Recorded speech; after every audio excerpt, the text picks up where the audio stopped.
Good morning, class. It's me again for Reader's Workshop. We're going to go over voice fluctuation, how you change your voice and use expression. So, with punctuation marks. So, with a period, you stop, take a breath, continue. Exclamation mark, you're excited or you're yelling. Stop that! Or, happy birthday! Question mark, you're asking. You're waiting for a response, an answer from somebody or something. Like, who is that? Or, who does the pencil belong to? A comma, you find this between words within a sentence. Stop, take a breath, count to 3, continue reading till you get to the end of the punctuation mark. Quotation marks would be around the words that the character, the person, or the thing is doing the talking. So change your voice at that time to that person doing the talking to make the reading interesting. Another thing I want you to look at while you're reading, think about the character. How are they? Are they nice? Are they mean? Are they selfish? Are they greedy? Are they young? Are they old? And try, when you do your voice expression, try to use it for that character of how you see them. So, we are with fictional reading or traditional literature. So I've picked traditional literature, and you might have read this before or seen a movie, and it's called The Nightingale. Adapted, that means the author took it and tweaked it a little bit to make it her own or his own, by Lisa Harkrader. Illustrated, that means the person who drew the pictures, by Robin Morrow. Many years ago, the emperor, that's like the king, of China lived in a palace, like a castle, surrounded by beautiful gardens. Visitors came from all over the world to admire, to look at his silk draperies, his curtains, exquisite vases, beautiful vases that holds the flowers, and rare flowers, unusual flowers. But after the visitors had toured the palace and the gardens, they were always eager, excited to see more.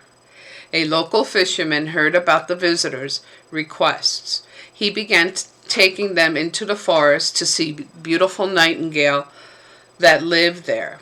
At first, the people would simply grumble at the sight of the ordinary gray bird, so it wasn't very colorful. It certainly did not look very remarkable. But then the nightingale would open his mouth and sing. Everyone who heard the nightingale's song agreed that it was lovelier than anything they have ever heard before. Word quickly spread throughout the empire and the bird's beautiful singing. More people came to visit the palace and gardens. The nightingale became known to the people as the most beautiful thing in all of China. Everyone had heard of this remarkable, unusual bird. Everyone, that is, except for the emperor. He didn't realize there was a bird out there like that. The emperor of China spent most of his time inside the palace. He did not know anything about the bird. And here's the bird that sings so beautiful and is only plain and gray.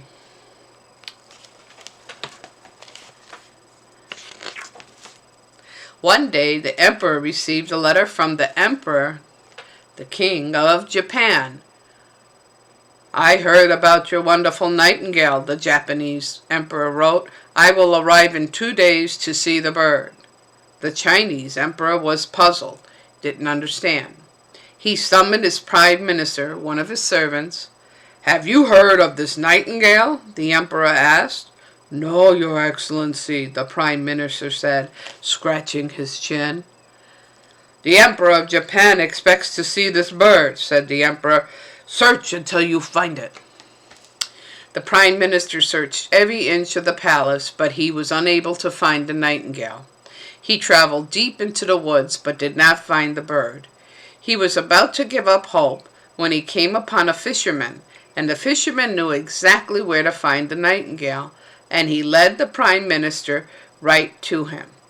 the Prime Minister, returned to the palace with the bird. Soon after, the Emperor of Japan arrived in China for his visit. So this is the Emperor of China, and this is the servant finding the nightingale.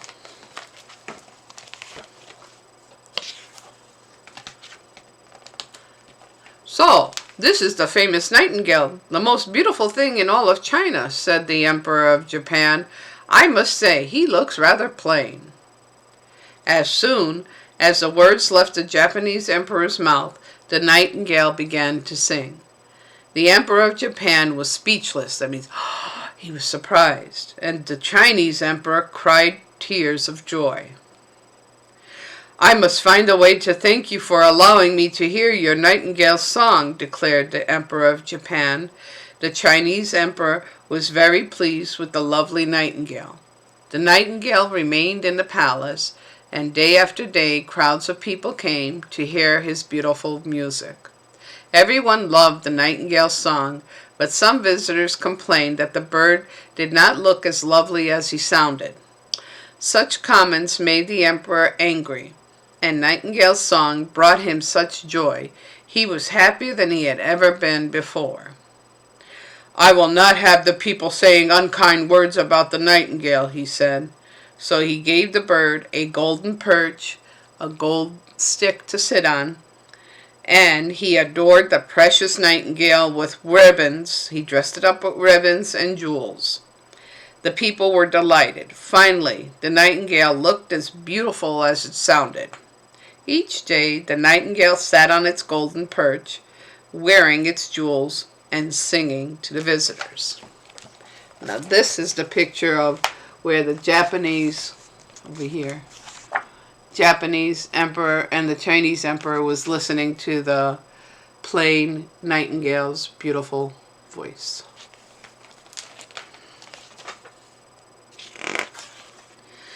After a while, the little bird began to look tired and sad.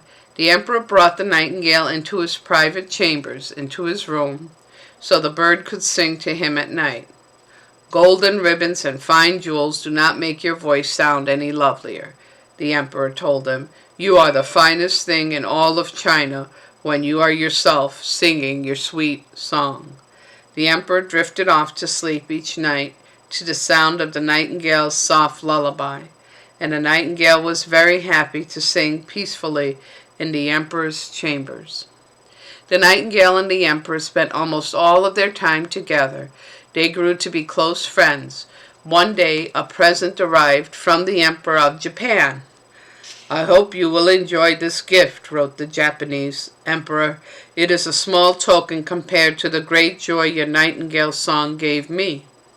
The Chinese emperor carefully unwrapped the package from his friend.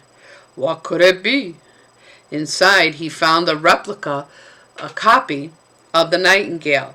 It was brightly colored and encrusted with exquisite green emeralds. It was decorated with green jewels, blue sapphires, and red rubies. On its back was a sturdy key made of silver. So it was a toy nightingale that the Japanese emperor sent to the Chinese emperor.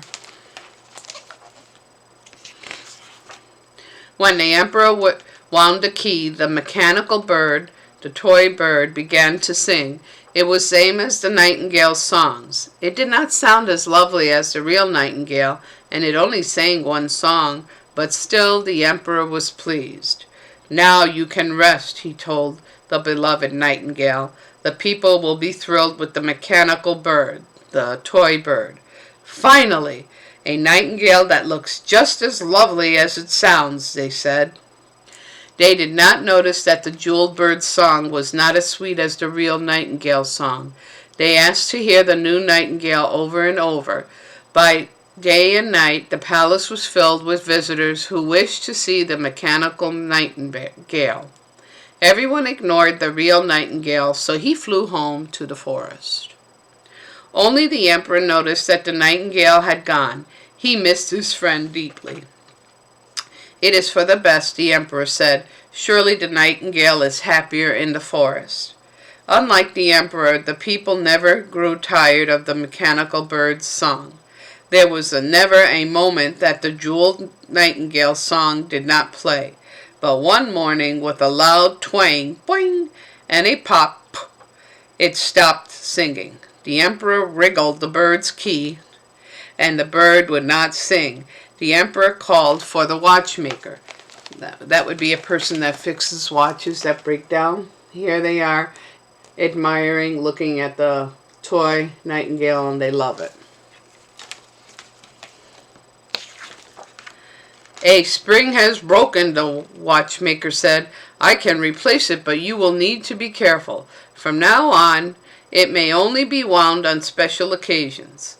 The emperor grew ill. He missed the real nightingale. The prime minister, his servant, and all the lords and ladies of the court tried their best, but they could not lift the emperor's spirits. Eventually, the old fisherman heard of the emperor's illness and went to find the nightingale. After the fisherman's visit, the nightingale flew straight to the palace to see his friend, the emperor.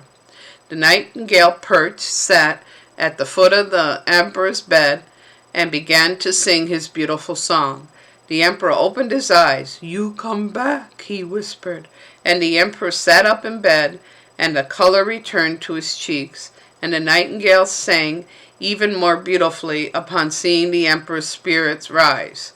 After that day, the two friends never parted, and the emperor cherished the nightingale for being himself, and he appreciated the great beauty of the bird's song, and the nightingale gladly sang with his precious melodies in peace of the emperor's palace. So the bird came back to see his Chinese emperor friend, and he got better listening to the nightingale's beautiful voice. So this is the time when you are to read at home. You read with somebody, or if you don't have nobody to read to, read out loud and play teacher. Read a book. If you don't have a book, read a handout from the district or a class tag. And think about the characters in the story. Until next time, happy reading.